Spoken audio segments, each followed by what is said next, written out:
we tend to be scared of our feelings and sensations. And it makes sense that we are because it's a response to trauma. So if we've had feelings stored in our body because we haven't known at the time what else to do, if we felt powerless or helpless or something was going on, then that gets stored in our body and then it's sitting there as a sensation. So lots of times, probably universally, people have some feeling of tension or tightness in their gut, in their navel center. Oftentimes people describe that as the source of where their fear is situated. And it can feel like a black hole. It can feel quite threatening, actually, in order to be present with that. And I'm an avoider too. I always have been. I've denied things that I'm quite shocked at. When I look, I went, wow, how did I miss that?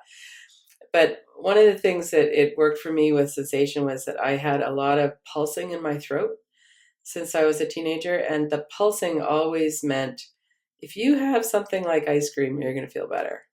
And so it was a real drive to eat. And I've had an eating disorder since I was 12. So it's something that's very familiar. And as I'm healing, it's changing and becoming different.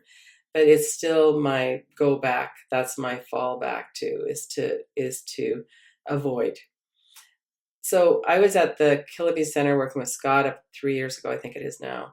And one of the things that I realized at one point, and I had never known it before, was that actually the throbbing in my throat was coming from my heart center. And I hadn't realized there was a connection there. And when I did, part of the work that we were doing there allowed some of that to release. And I was working on some trauma and things that were releasing as well.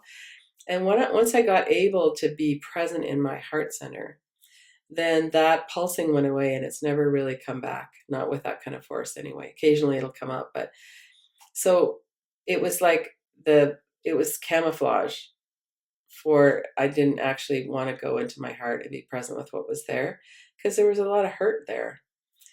And quite often sensation can be quite painful, and painful equates with danger to our nervous system.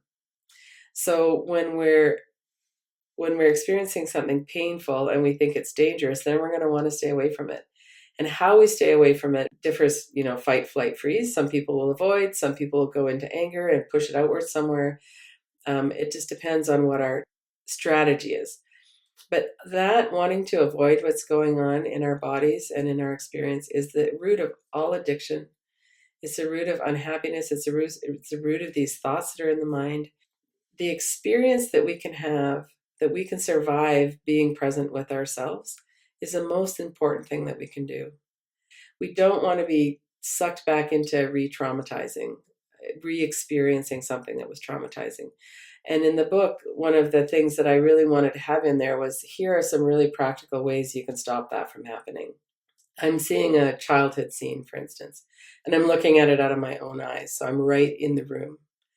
And then can I take a step back and see myself in the room? So then it becomes a little less immediate.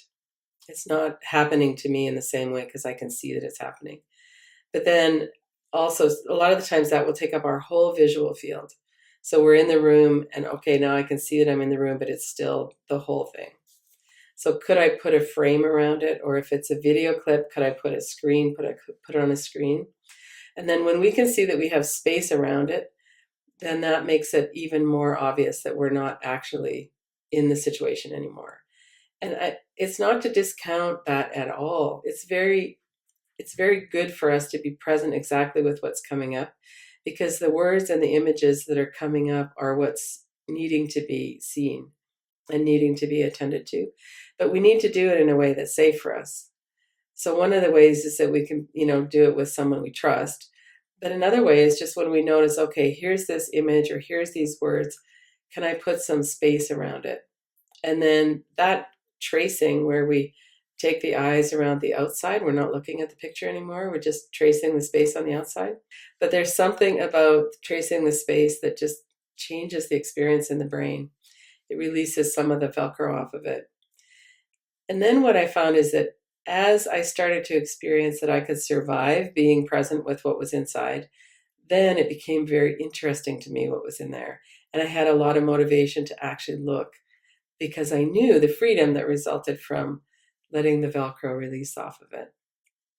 That's the real key, is to be able to have that experience that I can be present with what's happening.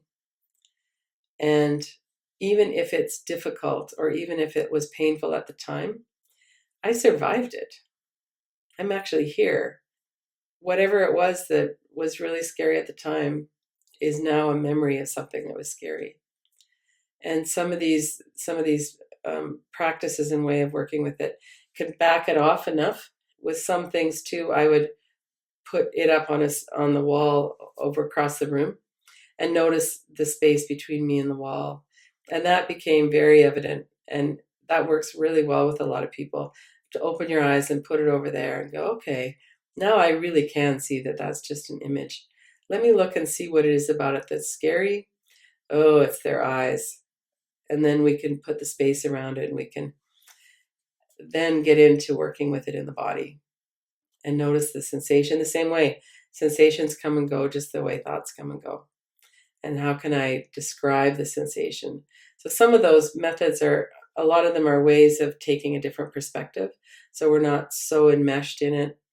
So a lot of that stuff, it feels so true and it feels so real that we need to find a way to really develop that capacity to witness and observe what's happening. Those have been very effective to develop that relationship with myself, where I'm willing and capable of being present.